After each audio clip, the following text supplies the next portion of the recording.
Satu yang istimewa ini seorang wakil Rois Suriah PWNU Jawa Tengah yang satu-satunya yang kendel, Kiai Halwani. Ya, semoga semakin wani. Itu sejak kapan Kiai? Sejak kapan itu ada sejarah yang berbeda? Maaf, sejak Rois Amnya Habib Lutfi. Dan setiap muktamar itu diingatkan nggak pernah mau pengurus Jatman itu untuk mengembalikan sejarah itu. Sejumlah kiai Thariqah dan pimpinan Jam'iyah Ahli Thariqah Al-Mu'tabarah An-Nahdiyah atau Jatman dari berbagai daerah menemui Ketua Umum PBNU. Para kiai menyampaikan tentang status kepengurusan Idaroh yang semestinya berakhir pada September 2023. Tapi hingga sekarang belum juga bermuktamar. Ini semua harus kita hadapi. Karena kita ingin kita membangun visi supaya keseluruhan komponen NU ini menjadi satu dunia yang mutamasik tadi itu. Yang satu sama lain tersambung. Nah, alhamdulillah sekarang banom-banom semuanya sudah mutamasik. Hampir semua sudah mutamasik dengan NU. Ya. Ada yang belum, itu nanti kita minta bantuan Kiai Halwani. Saya sering mengatakan, Anda jangan suka memotong sejarah. Kan saya sudah bilang kayak gini. Ketika Anda memotong sejarah, pada saat yang sejarah Anda pasti dipotong oleh Allah. Terus. Dan nampaknya saat ini sedang terjadi. Ya.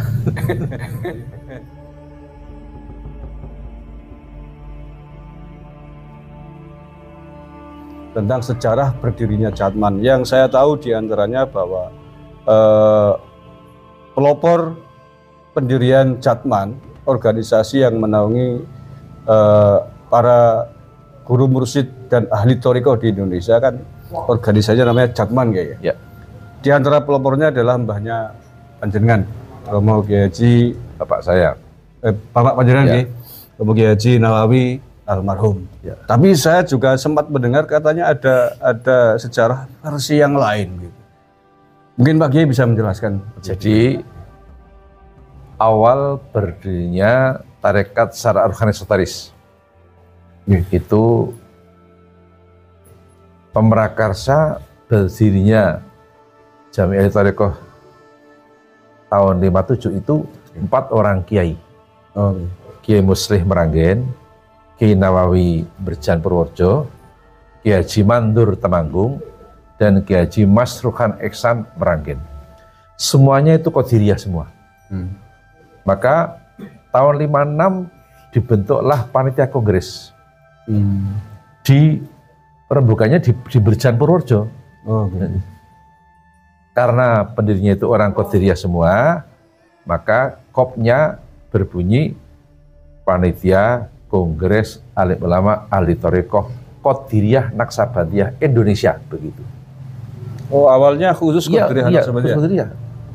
Lalu bisa menjadi berubah Jatman umum gimana? Jadi terus itu ketuanya panitia. Bapak saya Kiai Nawawi. Ketua panitianya? Iya. Wakilnya Kiai Mandur Temanggung. Kemudian penasihatnya pertama Kiai Haji Romli Tamim Petorongan Jombang. Penasihat kedua Bupati Gerobokan Andi Patopoi, Haji Andi Patopoi, kakeknya Haji Andi Melarangeng. Itu. Nah, terus kongres itu hampir-hampir batal karena biaya. Tapi karena bapak saya itu dulu satu kamar dengan Ki Khudri Tegarjo di Nglasem, terus Ki Khudri tanya, kongresnya Thariqah itu pura? Bapak jawab, kayaknya rasido.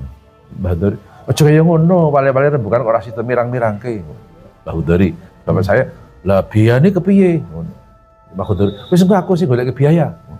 Jadi yang ngeno biaya itu Ki Khudri Tegarjo. Walaupun yang jalan orang-orang tarekat Magelang, Temanggung, Salatiga, tapi yang ngenop Mbah Khudri Tegarjo berbentuk in natura, beras, kelapa dan sebagainya.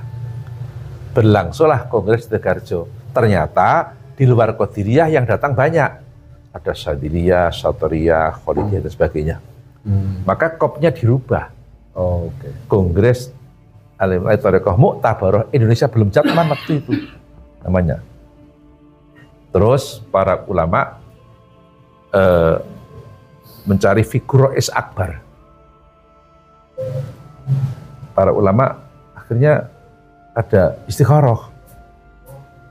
lebih dari 3 kiai bermimpi sama alamatnya, melihat Kiai Haji Baidawi Abdul Aziz Lasem, beliau adalah Sadriyah, merangkap Satriyah, mengimami di Masjidil Haram.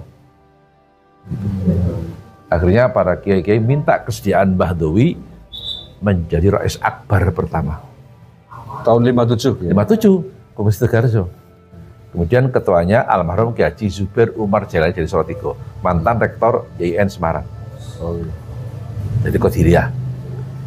Terus Kiai Usman menjadi ketua Tarekat Jawa Timur, bapak saya ketua Tarekat Jawa Tengah. Itu sejarah. Nah, kemudian ketika sekitar 71 atau berapa itu, maaf ini, waktu dulu hebat-hebatnya Golkar itu kan, itu akhirnya ketuanya kan Kiai Mustain Romli, Peterongan Jombang. Nah, dia kan Golkarnya kenceng banget. Nah, waktu itu orang NU kan masih pada kenceng di P3 gitu. Terus Muktamar NU di Semarang, terus bikin Jatman. Gitu. Jatman itu ketuanya Pak Idham Khalid waktu itu. Jadi, tapi ketika Muktamar Jatman pertama di Probolinggo, di Kiai Mino, Kiai Hasyim Kalikajar Probolinggo, itu saya kan ikut di situ, ikut rapat saya. Sehingga Jatman itu tidak menghilangkan sejarahnya sebelumnya. Jatmi sebelumnya itu. Dan pada tahun 57 belum dikasih nama Jatmi gitu. Nama Jatmi kan semenjak Kiai Mustain.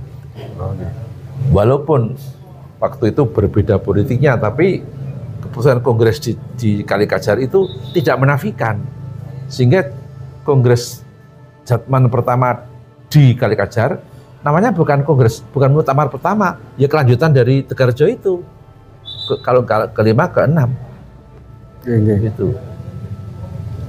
Nah, akhir-akhir ini saya nggak tahu persis juga, katanya pendiri Jatman tahun 57 itu bukan 4 orang kiai itu. Katanya Kiai Dalhar Watu Congol, Kiai Sirat Payaman, Kiai Khudari Tegarjan, Kiai Abdul Hamid Kajoran. Maaf, itu nggak benar. Bahwa Mbah Dalhar, Mbah Sirat itu sesepuh Magelang ikut mendorong kongres pertama di Tegarjo, betul, tapi tidak dalam kapasitas pemarkasa dan pendiri. Apalagi Mbah Khudari itu bukan tokoh torekoh, beliau kan meng-backup dana. Lebih-lebih Mbah Hamid Kajoran, Bapak Igus Bakoh, beliau bukan Kiai Tarekat, itu Kiai Al-Hikmah itu. Itu sejak kapan Kiai? Sejak kapan itu ada sejarah yang berbeda? Sejak Rais Amnya Habib Lutfi. Itu tahun berapa tuh Kiai? Ya saya lupa, sudah 20 tahun lebih. Dan setiap muktamar itu diingatkan nggak pernah mau pengurus Jatman itu untuk mengembalikan sejarah itu. Penyusun sejarahnya siapa Kiai? Nah, waktu kongres pertama, muktamar pertama di Pekalongan, kan dalam buku panduan disebutkan pendiri Jatman 4 kiai tadi itu, Kiai Dalhar Watu Congol, Kiai Sirat Payaman, Kiai Khudari Tegarjo, dan Kiai Abdul Hamid Kajoran. Kan waktu itu kan ketuanya almarhum Pak Habib Toha. Habib Toha. Habib nama bukan Habib Habib itu. Mantan kepala Kanwil Jawa Tengah. Habis muktamar, saya datang ke rumahnya di Semarang. Pak Habib, niki sing damel sejarah niki sinten? Pak Habib bilang, gua mboten putus ini ku lari-lari. Loh, sejarah kok lari-lari? Sejarah itu harus tim, jangan lari-lari. Harus tim. Lah, setiap muktamar diingatkan nggak pernah mau. Lah, sebelum muktamar di Pekalongan kan pernah muktamar di Kewagian Pesuruan, almarhum Kiai Johari. Ketuanya masih Pak Idham Khalid. Lah, Pak Idham Khalid kan orangnya objektif, ahli waris para pendiri, dikenalkan oleh Pak Idham. Ini dari Meranggen, Kiai Hakim, putranya Kiai Muslih. Ini dari Purworejo, Kiai Khalil, adiknya Kiai Nawawi, dikenalkan oleh Pak Idham. Tapi akhirnya nggak pernah sama sekali. Kira-kira apa Kiai itu motivasinya? Kenapa ada sejarah yang berbeda? Ya nggak tahu saya. Tanya yang bikin aja, saya nggak tahu. Waktu itu yang bikin nggak menunjukkan apa semacam sanad atau referensi? Nggak tahu. Itu saya tanyakan, kalau betul ngerti ini kok lari-lari gitu aja. Lah setiap muktamar kan ditanyakan kayak dan minta untuk diganti apa dikembalikan, ya nggak pernah berubah. Nggak pernah berubah ya? Iya. Kayak sejarah juga. Kan ya? saya sering mengatakan, Anda jangan suka memotong sejarah. Kan saya sering bilang kayak gitu. Laras. Ketika Anda memotong sejarah, pada saat yang sejarah Anda pasti dipotong oleh Allah. Itu. Oke. Terus. Dan nampaknya saat ini sedang terjadi. Ya. Oke. Saya pernah mendengar tentang Kiai Haji Umar Payaman, Mursyid Qadiriyah Wanaksabandia Magelang. Mungkin bisa diceritakan tentang karomah beliau, Kiai. Jadi dulu di Magelang ini ada seorang Sayyid alim alamah Mustasar NO cabang Magelang ketika itu. Mustasar NO cabang Magelang ketika itu ada 3. 1, Sayyid Syakab bin Ahmad Al-Jufri, kelahiran Pekalongan. 2, Simbah Gaji Khudhuri Ihsan Tegalrejo Magelang. 3, Simbah Gaji Hasan Askari atau Mbah Mangli Magelang. Nah, Sayyid Syakab bin Ahmad Al-Jufri pernah meriwayatkan karomahnya Mbah Umar Payaman. Mbah Umar itu mursyid Torekot Qadiriyah Naksabandia dari Mbah Zarkasi Mirjan. Suatu ketika Sayyid Syakab bin Ahmad Al-Jufri, gurunya Profesor Zaini Dahlan, malam-malam tidur di Payaman berdampingan dengan Mbah Umar. Setelah malam, Sayyid Syakab itu bangun melihat Mbah Umar sudah tidur dengan nyenyaknya. Sayyid Syakab heran, Mbah Umar tidur itu tasbih di tangannya itu berputar terus. Tidur, tasbihnya berputar terus, Mbah Umar Payaman. Terus paginya, Sayyid Syakab bin Ahmad Al-Jufri, mbahnya Habib Fatah Magelang, itu cerita, saya kalau disuruh hatinya bersih kayak Kiai Umar, saya belum bisa. Itu seorang Sayyid kagum dengan Kiai Jawa. Gitu.